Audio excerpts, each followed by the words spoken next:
propósito de vida, que é aquilo que pode fazer você superar algumas coisas. Exato. Com um pouco mais de facilidade. Quem não tem propósito de vida, tem um vazio muito grande e não tem motivos para superar uma dor muito grande, não é? Então, perde a esperança, perde tudo. Quando você tem um propósito, então, quando você ouve aí do Japão, ouve nem querendo comparar, mas com o pessoal do Holocausto, a questão da logoterapia, o Viktor Frankl, eles tinham um propósito. Sim. Né? E isso moveu para que eles tivessem esperança pela vida e superando aquele trauma terrível.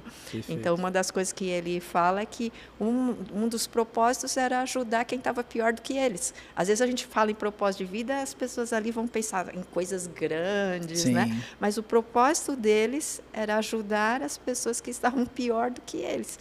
E isso foi uma motivação para que eles pudessem permanecer, superar as suas próprias dores e tentar. Não sei se estou, não conheço em profundidade o conceito do Viktor Frankl, mas um dos entendimentos, lendo um material que eu tive é esse. Então, o propósito de vida. Perfeito. Não sei como que você linka isso com o que você está falando. O último capítulo desse livro eu dedico ao tema propósito e eu exploro aqui, eu trago uma abordagem acerca de todo esse conceito do Viktor Frankl, né, criador da logoterapia. E tem 2 pontos chaves, isso foi uma coisa que o Viktor Frankl, quando eu conheci de forma mais profunda, foi um grande desafio para mim, porque na medicina, né, a gente tem é muito protocolar e a gente sim tem nós somos treinados para entender o alívio do sintoma, o extirpar da dor, né? Então, quando a gente fala de cura emocional, nós estamos falando de ferramentas de regulação emocional. Por muito tempo eu achei que isso era o suficiente, até eu conhecer esse camarada chamado Viktor Frankl, né? E esse fenômeno cura constitui essas duas asas para decolar esse avião. Por um lado, essa regulação emocional, o alívio sintomático, o desenvolvimento de novas habilidades adaptativas e relacionais, e por outro lado, esse senso de propósito. Né? Ele usa muito uma frase chamada de Nietzsche: quem tem um porquê suporta qualquer como. E uma das formas, então eu concluo, né, o livro A Vida Além da Dor falando sobre propósito, e uma das maneiras de conhecer, encontrar, descobrir esse significado da vida e de propósito, em que o Viktor Frankl sugere, ele vai falar que é superando uma dor, superando a sua dor. E ele diz que nesse processo em que nós superamos a dor, gera-se então o que ele chama esse potencial gerado. Então nós não sabemos do que somos capazes até superarmos as dores que nos afligem. E muitas pessoas acabam descobrindo o seu propósito na superação das suas próprias dores. Aí está uma explicação, não é, Dr. Braz?